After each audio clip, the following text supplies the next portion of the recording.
Israel blew up thousands of two-way personal radios used by Hezbollah members in Lebanon in a second wave of an intelligence operation that started Tuesday with the explosions of pager devices, according to insiders at U.S. intelligence. At least 9 people killed, including a child, more than 2,800 wounded in the attack.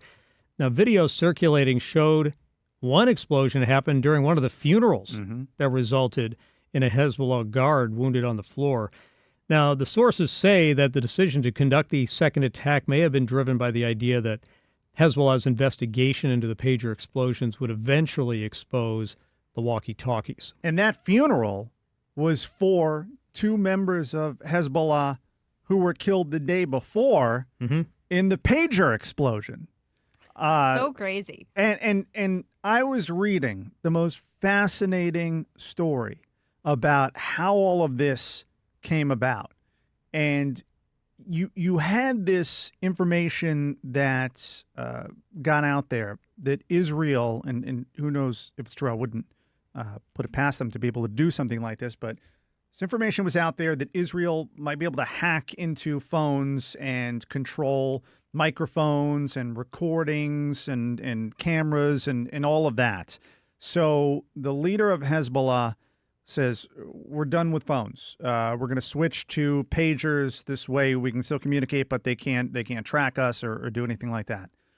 Israel gets wind of this.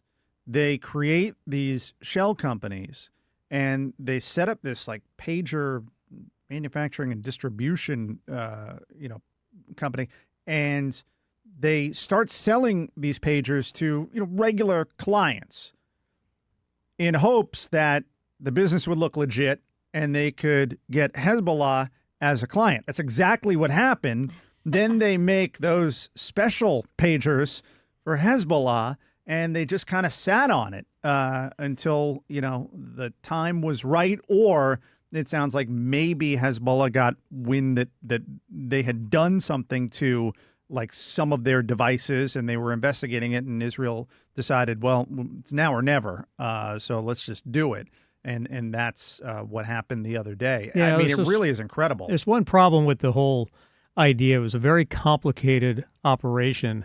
And the issue was that if one pager was exposed, the whole operation would be ruined. Exactly. And they would either have to blow them up or Hezbollah would just throw them all away. Right. And so there's speculation that may have been what happened, in the sense that strategically, while a lot of Hezbollah people were hurt and several were killed, it hasn't changed the situation in the sense that Hezbollah is still there. They're still and there. They're angrier than ever. Right, but they also have to be pretty freaked out. Yeah, like I'd be getting rid of my TV and everything. I Like, mean, maybe who knows what's going to blow up next. Maybe go with the cups and the string. Yeah. That's pretty safe. Now, in terms of, when you do something like this, there are going to be unintended consequences. And I was reading the one story where allegedly you had one of the children who was killed in the pager attack. Pager goes off, and she goes to bring it to her dad, who was the Hezbollah terrorist, and that's how she ended up dying. So, Israel, when they sent this out to set off these pagers, you don't know where these people are going to be. Like we saw the video of the guy in the grocery store checking out at the cash register, and then he blows up. But if you're not in the vicinity of a Hezbollah terrorist, then you were safe. You don't have to worry about your toaster or your microwave or your TV or whatever other appliances you might have. With this many devices, there was probably no way to avoid collateral damage. And that's what we're talking about with those kind of victims. But yeah, it certainly sends the message, if you're in Hezbollah, that who knows what Israel knows about you and what you're doing, and what you're, what they thought was a smart move away from cell phones. Right. Going with the OG technology. That didn't work out. And just the foresight on the part of Israel. Right. Well, can you imagine when they finally got the Hezbollah guy that called and was like, hey, I'd like to order 1,000 pagers or whatever? Like, we got him. Yeah. And that's the other part of this. Hezbollah paid Israel for the devices that would eventually kill or injure thousands of their members. I don't even know where. I mean, where do you even get pagers? This Israeli company. There aren't very many. I'll never go near one again. No. And so you add this on top of what they did in Tehran, where they took out the Hamas leader, and you've got Israel's enemies, they must be thinking, what's they can next? Come get us anywhere. Yeah, that's the message Israel is sending right now. So West Coast Teamsters announced that they will endorse Vice President Kamala Harris. This came minutes after the national Teamsters leadership declined to issue a presidential endorsement. Now, the move represents a sharp break within the powerful union's membership, mostly in blue states like California, where former President Trump is widely unpopular. But the union's national headquarters released an internal survey. It shows that about 60% of its members are backing Trump. But this is the first time the Teamsters has not endorsed a presidential candidate since 1996. Yeah, it was interesting how this all unfolded. And I guess overnight, some of the different local parts of the Teamsters union, they're coming out and saying that we back Vice President Kamala Harris, kind of pushing back on all of this. But they did this poll, and it came back overwhelmingly for Trump. Mm-hmm. And then they said, we're not going to endorse anybody.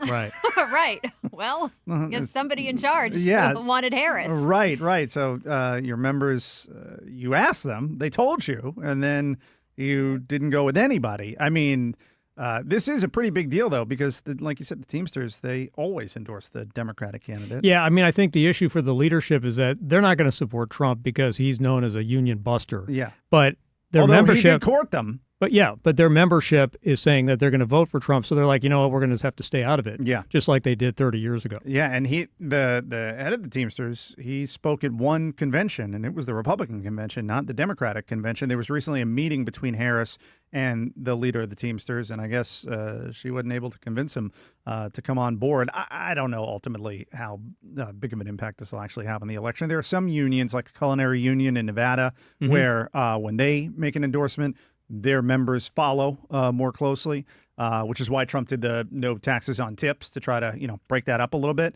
In terms of the Teamsters, I just figure the rank and file are going to vote for who they're going to vote for the most part. Unions don't have that kind of control anymore.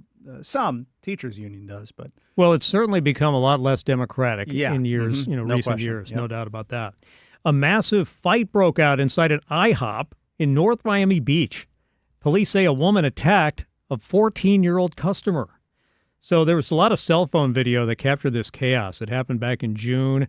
Customers were punching each other, grabbing their hair, and then they threw the syrup bottles.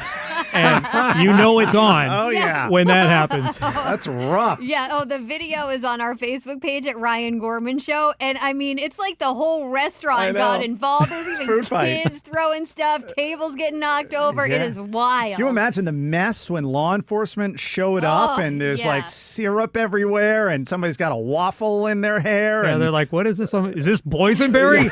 Okay, that's it. I mean, you hit somebody with pigs in a blanket. That could be, that's a real assault. It's insane. Unbelievable. Well, apparently there was some dispute over what was being said at the table. The 34-year-old lady who got arrested, she claims there was a racial slur involved, and that's what escalated the situation. And she's denying the allegations. But look, there's video, and it doesn't matter what was said. Right. You don't start throwing the syrup. Gets her wig pulled off. I mean, you got to watch it a few times to see all those little things happening. The a lot going on. Tremendous. Yeah. Ryan Gorman Show on Facebook is where you can see that. All right, Chris Trankman with today's top stories. Chris, thanks so much. Thank you.